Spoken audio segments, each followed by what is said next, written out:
우리 신 하나님의 말씀은 시편 60편 1절부터 12절 말씀까지 교독하십니다.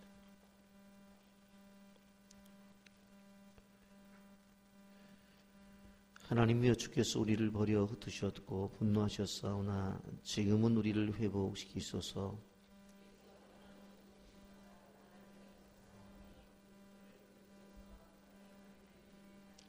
주께서 주의 백성에게 어려움을 보이시고 비틀거리게 하는 포도주를 우리에게 마시게 하셨나이다.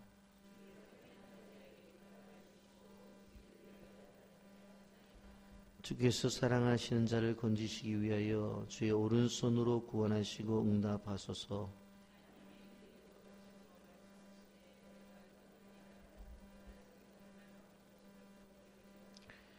길르앗이 내 것이요 므낫세도 내 것이며 에브라임은 내 머리의 투구요 유다는 나의 규이며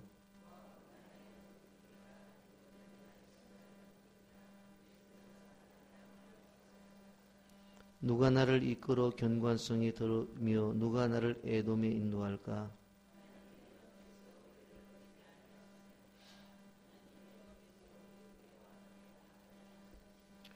우리를 도와 대적을 치게 하소서. 사람의 구원은 헛됨이니라.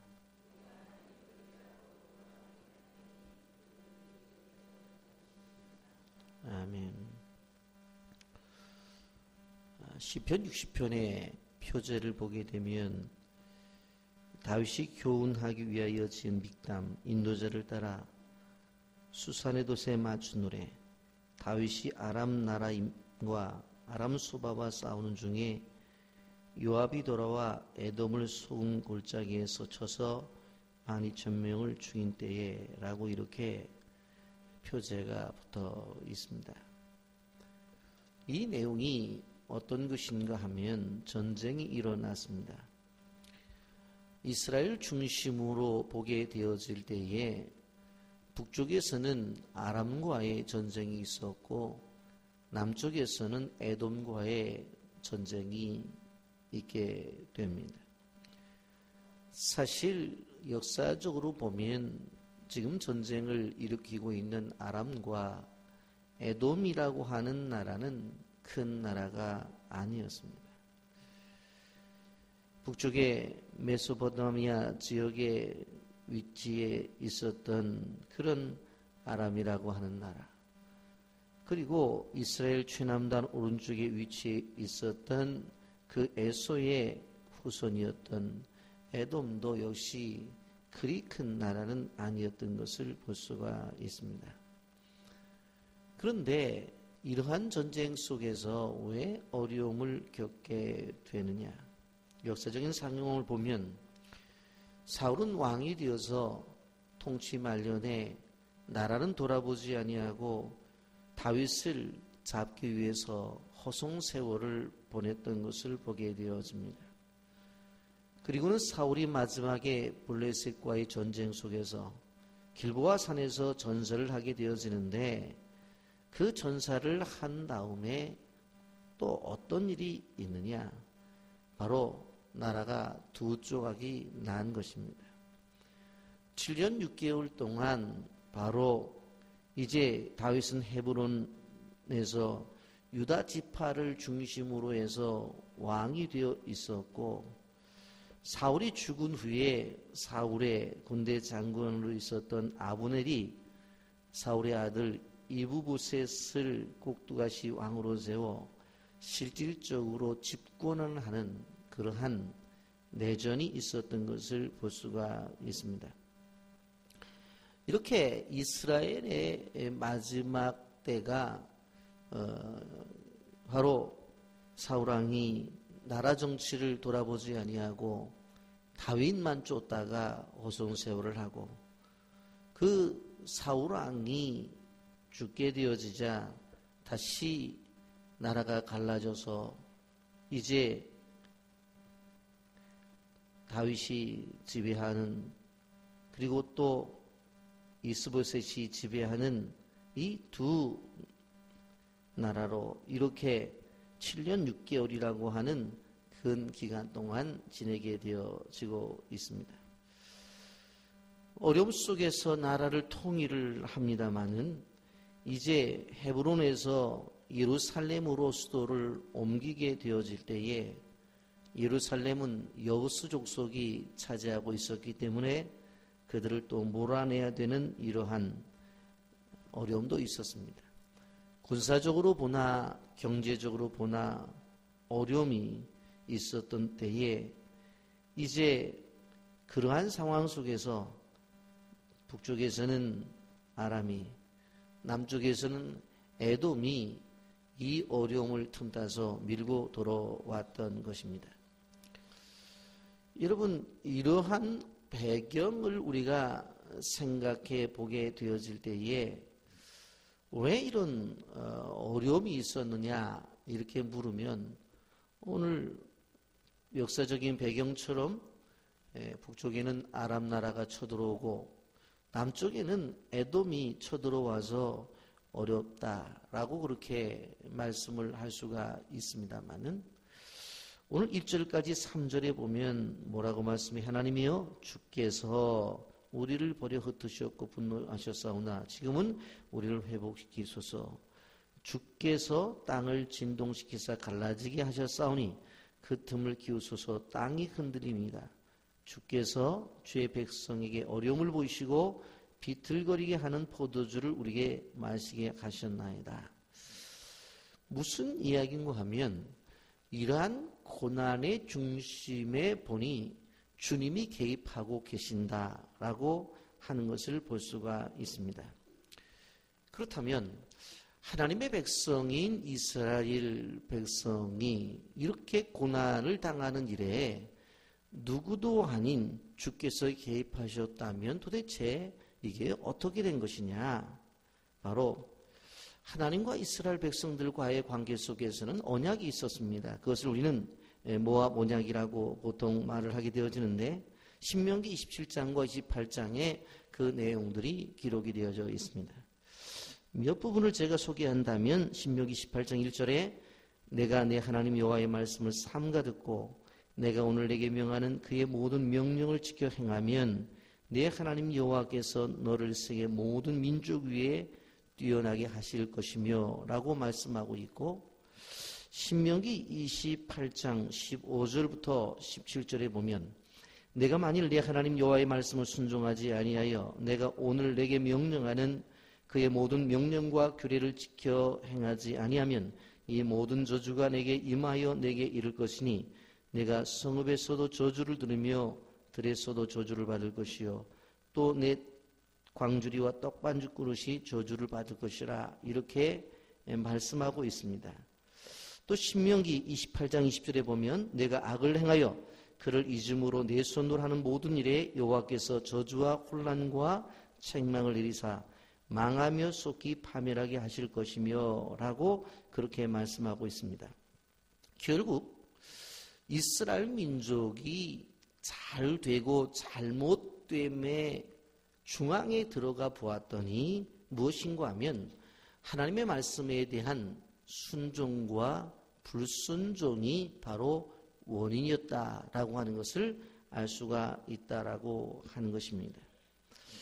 여러분, 이러한 언약의 근거의 말씀을 중심으로 생각해 볼 때에 사울이 왕이 되어서 처음에 잘하는 것 같았습니다. 그러나 하나님의 은혜를 잊어버립니다. 그리고는 나중에 제사장들을 죽이는 일까지도 하는 것을 바라볼 수가 있습니다.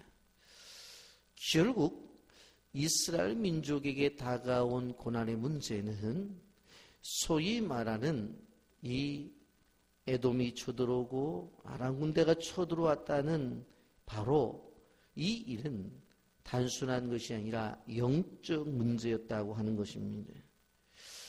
주변의 약소국가들이 들고 일어나서 쳐들어온 것이 우리의 눈으로 볼 때는 바로 경제가 어려워지고 정치가 혼란하니까 이런 어려움을 겪고 있구나 그런 생각을 할지 모르지만 내용에 들어가 보면 하나님의 말씀에 대한 불순종이라고 하는 것입니다. 여러분, 이것은 개인도 마찬가지고 그리고 가정도 마찬가지입니다. 그리고 교회도 마찬가지입니다. 그리고 나라도 마찬가지입니다. 어려움을 당하는 그 중심에 가보면 바로 많은 경우에 하나님 앞에 불순종이 있다라고 하는 것을 우리는 볼 수가 있습니다. 여러분, 항상 하나님의 주권을 가지고 우리가 살아가는 세상 속에서 자신이 통치가 이루어지기를 원하는 것입니다. 그런데 이러한 하나님의 통치가 이루어지기를 원하는 그 하나님의 원하심이 있음에도 불구하고 그 통치하심을 거절하게 되어지면 결국은 인간 세상에 고난이 찾아온다라고 하는 것입니다. 여러분, 그러므로 우리가 기억하면서 기도해야 될 것은 무엇인가 하면 하나님, 내 인생의 삶 속에서도 하나님의 통치가 이루어지는 삶이 되게 하옵소서. 우리 가정 안에서도 하나님의 통치가 이루어지는 가정이 되게 하옵소서. 우리 교회도 하나님의 주권인 통치가 이루어지는 건축의 현장 속에서도 하나님의 통치가 이루어지는 역사가 있게 하옵소서. 이 나라 이 민족에게도 하나님의 통치가 이루어지게 해달라는 기도를 드려야 됩니다. 이런 왜 그런가 하면 에베소서 6장 12절에 이렇게 말합니다. 우리의 씨름은 혈과 육을 상대하는 것이 아니요 통치자들과 권세들과 이 어둠의 세상 주관자들과 하늘에 있는 악의 영들을 상대함이라고 그렇게 말씀하기 때문에 하나님이 통치하시느냐 아니면 악한 세력이 통치하느냐의 영적 전투 속에 우리가 있다고 하는 사실을 우리는 기억해야 됩니다. 그렇다고 한다면 이러한 영적인 문제가 우리에게 나타나게 될 때에 우리는 어떻게 이것을 해결해 나갈 수가 있느냐 하면 하나님의 약속을 붙잡고 기도하며 나가는 것입니다. 우리가 4절 말씀을 보면 주를 경외하는 자에게 깃발을 주시고 진리를 위하여 달게 하셨나이다. 그렇게 말하고 있습니다. 여러분, 여기서 깃발이라고 하는 말은 히브리 말로 데이스라는 단어를 쓰고 있는데 이것은 전쟁을 할 때에 승리한 후에 바로 깃발을 흔드는 것을 의미하는 말씀입니다. 우리 성경에 깃발을 주시고 진리를 위해 달게 하셨나이다 라고 그렇게 했습니다마는 더 쉽고 더 이해하기 쉬운 번역은 진리를 위해 깃발을 달게 하셨다라고 번역을 하면 더 이해하기 쉬울 줄 압니다. 여러분, 오늘 성경은 우리가 무엇을 깨달으라 알 수가 있어요? 진리를 위해. 여러분, 우리는 하나님을 믿는 사람들입니다. 진리를 외치며 나가는 사람들입니다. 그 사람들에게 하나님이 주시는 것이 무엇입니까? 바로 다른 것이 아니라 승리의 깃발이라고 하는 것을 우리는 기억해야 되는 것입니다. 여러분, 그러면서 승리의 깃발에 대한 이야기를 하면서 세부적인 말씀을 하고 있는 것을 오늘 보게 되어집니다.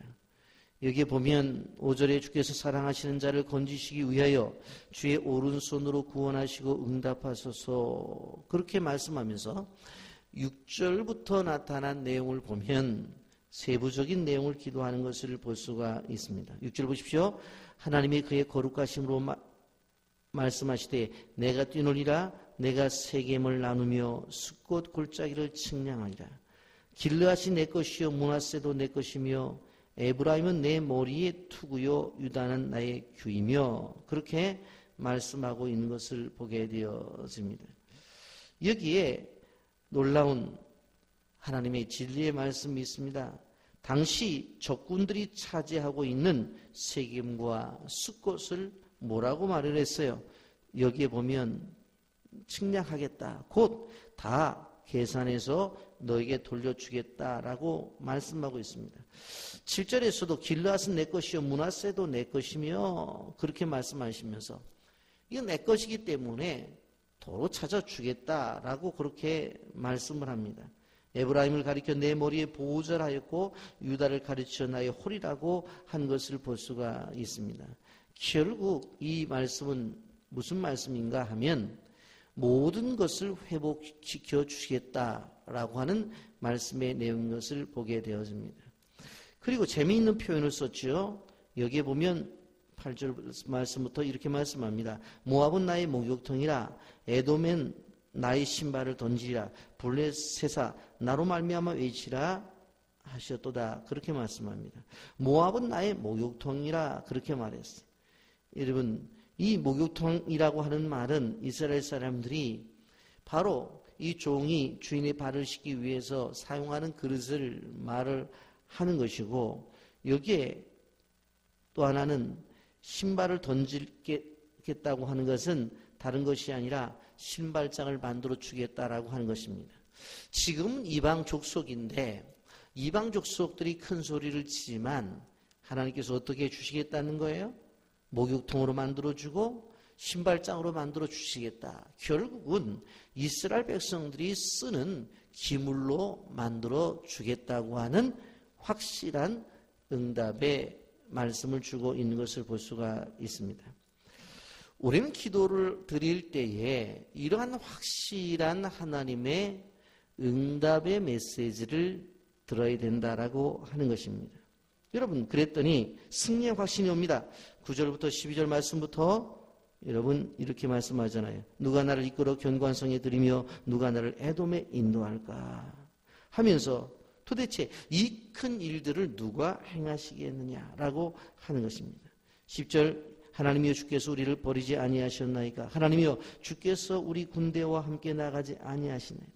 우리를 도와 대적을 치게 하소서. 사람의 구원은 헛됨입니다.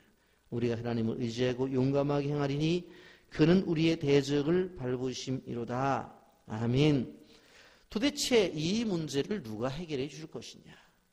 저렇게 아람 군대가 쳐들어 내려오고 밑에는 에돔이 쳐 올라와서 꼼짝없이 어려움을 당하는 이러한 상황 속에서 깃발을 힘드는 승리를 맛보아야 될 텐데 이 일을 누가 해 주실 것이냐. 바로 하나님이 해 주실 것이다 라고 하는 것을 우리가 성경을 통해서 볼 수가 있는 것입니다. 여러분, 분명코 5절 말씀에 뭐라고 말을 했어요? 주께서 사랑하시는 자를 건지시기 위하여 주의 오른손으로 구원하시고 응답하소서. 우리가 주님의 사랑을 받은 사람들이기 때문에 주의 오른손으로 구원하시고 응답해 달라고 요청을 하고 있는 것을 볼 수가 있습니다.